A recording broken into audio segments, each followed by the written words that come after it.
வச்சுனுட்டான். பக்தன் ஒருத்தர் வச்சுனுட்டார்னா ரொம்ப ஒரு தலைப்பட்சமாக நடந்துடுவார். நம்ம நடுநிலையாக இருக்கணும்னு ஒன்றும் இல்லையோ, பெருமாள்கிட்ட அந்த நடுநிலை கிடையவே கிடையாது. அடியார்கள்னு இருந்தால் ஒரு தலைப்பட்சம்தான்.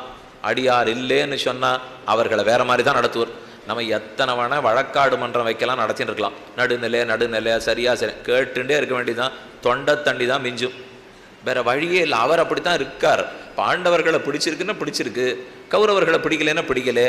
ஏன் எதுக்குன்னு காரியம் சுவாமி நீதிமன்றத்தில் கூண்டில் ஏற்றுங்கோ கண்ணனை எதுக்காக பிடிச்சிருக்கு கேட்கணும்னால் பிரயோஜனமே இல்லை. கூண்டில் ஏற்றவும் முடியாது, பதில் வரவும் போகிறதில்லை. இதோ பெருமான் எழுந்து இருக்கார், நன்னத்தானே இருக்கார். கேளுங்களேன், எத்தனை கேள்வி. எதுக்காக துரியோதனனை தோக்கடிச்சீர், எதுக்காக அர்ஜுனனை ஜெயிக்க வச்சீர், அதே சிரிப்பு தான் கிடைக்கும். என்னைக்கா இருந்தாலும் ஒரே சிரிப்பு தான் பதில் கிடைக்கும். இதுக்குத்தான் ஆழ்வார்கள் எழுதுறது என்ன தெரியுமா? கேள்வி கேட்டு நேரத்தை வீணடிக்காதே, ஒன்னே ஒன்று செய். பாண்டவர்களிடத்துல அவ்வளவு பிடித்தம் இருக்கா? பிரஹ்லாதன கண்ணனுக்கு அவ்வளவு பிடிச்சிருக்கா? நரசிம்மனுக்கு பிடிச்சிருக்கா? அப்ப நீ ஒன்று செய்.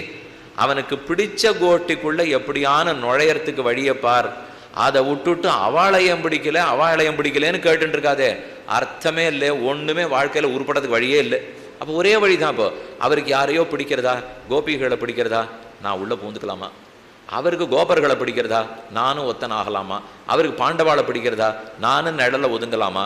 அப்போ பக்தன் இருந்தால் அவன் நிழல்ல ஒதுங்கி பெருமான் அருளை பெறுவதற்கு தான் வழி பார்க்கணுமே தவிர இதை விட்டுட்டு ஏன் அவர் கௌரவர்களை தோக்கடிச்சார்னா கேட்டுட்டே இருக்க வேண்டியதான். பிறவி முடிஞ்சு போடும், பதில் மட்டும் வரவே வராது. இது ரொம்ப அநியாய சுவாமினால். நியாயம் அநியாயத்துக்கெல்லாம் இங்கே இடம் இல்லை. இப்போ அவர் தான் தலைவர், அவர் தான் முதலாளி. என்ன சட்டம் வச்சிருக்காரோ அதான் சட்டம். நல்ல முதலாளி அவ்வளோதான் சொல்ல முடியுமே தவிர இவர் வச்ச சட்டம் தெரியா தப்பான்னு கேட்டுட்டே இருக்க வேண்டியதான். நம்ம தேசத்தில் கூட தான் எத்தனையோ சட்டம் இருக்குது, கேள்வி கேட்க முடியுமாண்ணா? இதுதான் சட்டம்னா இதுதான் சட்டம், வேணும்னா சட்டத்தின்படி வாழ். அது என்ன சுவாமி 30% வருமான வரியெல்லாம் நான் கட்டுறதா இல்லை?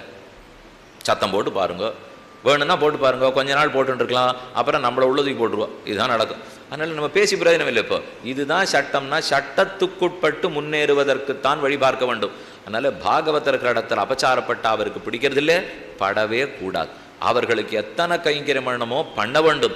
அது நீங்கள் தேடணும். நம்ம தேடி தேடி இந்த கைங்கரியம் பண்ணலாமா, அவருக்கு துணி துவச்சி போடலாமா, பூத்தொடு கொடுக்கலாமா, பால் கொடுக்கலாமா, இல்லை அவருக்கு ஏதாவது உடம்பு சரியில்லைன்னா போய் நம்மால் ஆனதை செய்யலாமா? ஆச்சாரியர்கள் குருக்களுக்கு என்னென்ன கைங்கரியம் பண்ணணும் பண்ணாதான் பெருமானுக்கே கைங்கரியம் பண்ணதாக அர்த்தம். இதை நினைவில் கொள்க. இது கலியுக தர்மம்.